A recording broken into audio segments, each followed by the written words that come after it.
The White House seeks to make more inroads with Russia in an effort to release abducted Ukrainian children. First Lady Melania Trump revealed she's been communicating with Russian President Vladimir Putin about the reunification of children. She says they are living in turmoil because of the war in Ukraine. As First Lady, this is an important initiative for me. It is built on shared purpose and lasting impact. The First Lady says 8 children have already been reunited with their families, and she's working on the release of young adults who were first abducted as kids. EWTN News has been following the plight of children in Ukraine and the hardships they've endured since the start of the war. Our Vatican correspondent Valentina Di Donato gives us an up-close view of the situation and the Catholic organization that's helping. Since the start of the full invasion of the war, Russian authorities have removed children from Ukraine with the aim to turn them against their homeland. EWTN got access inside the largest rescue operation of abducted children. This organization is entering occupied territories and traveling to the front line to save these missing children.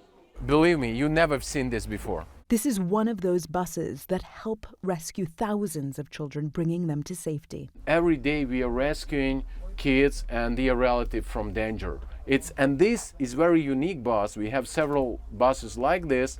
It's 6 class of protection. It's fully armored. And we use this bus when war happened for mass evacuation of children, and thousands of kids were saved through these buses. But now, because Russian drones in war zones, and you cannot come closer than 20 kilometers to front line because it's so dangerous. Mykola Kuluba was formerly commissioner of the President of Ukraine for Children's Rights, but now runs Save Ukraine, the largest organization rescuing abducted children. But who are these children? Many will not speak on camera for their safety and because of the severe trauma they have endured. But these twin brothers, Kirlo and Danilo, have shared everything together, and now they recount how they survived being kidnapped by Russian soldiers. We were forced to have Russian passports and documents, to sign military documents. There was an incident during elections. Russian soldiers put guns to our heads to force us to sign to vote. Just a few years ago, they were rescued by Save Ukraine, and for now they live here and receive psychological support as they reintegrate. The Order of Malta helps fund the return to normalcy of these boys and girls at Save Ukraine, as well as the psychological support they provide.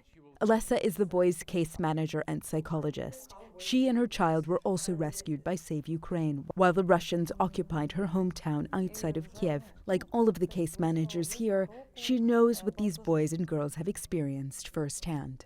There are many cases of children that arrive here that refuse to take off their clothes, their shoes. They're terrified and not trusting adults. These children are often in a state of anxiety 24/7, ready to run. And part of our work is to help build the trust of these children again.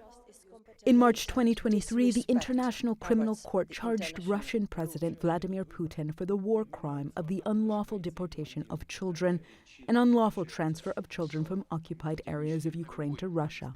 But the International Criminal Court is not recognized by a handful of nations: the United States, Russia, China, India, Turkey, Israel, Saudi Arabia, and Iran. Which is why Putin was able to recently meet President Donald Trump in Alaska. That flight route enabled him to avoid the airspace of any country that could attempt to arrest him.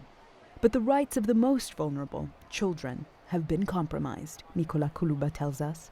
After occupation of territories, and they have no any rights. Nobody come to them and ask, please, what do you want, to stay here under Russian control and a Russian regime or Russian authorities, or leave these territories? You will be arrested, interrogated, and you could be jailed for years. That's why it's when we asking if children have a choice, no, they have no choice, they have no rights, that it's only one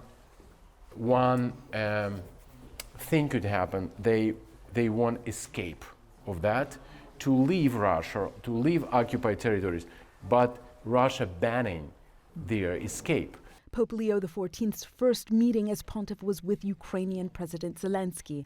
where they discuss the return of Ukrainian children abducted by Russia and joint efforts towards peace. The Vatican and its humanitarian channels have helped rescue nearly 300 children from the occupied areas, but the people in Ukraine are still desperate for more to be done to save their children. But what these children tell us they want most is a home and safety. Like any child, in fact, all of the drawings that the rescued children make have one thing in common. They all draw houses that they dream to live in once again. In Kiev, Ukraine, Valentina Di Donato for EWTN News Nightly.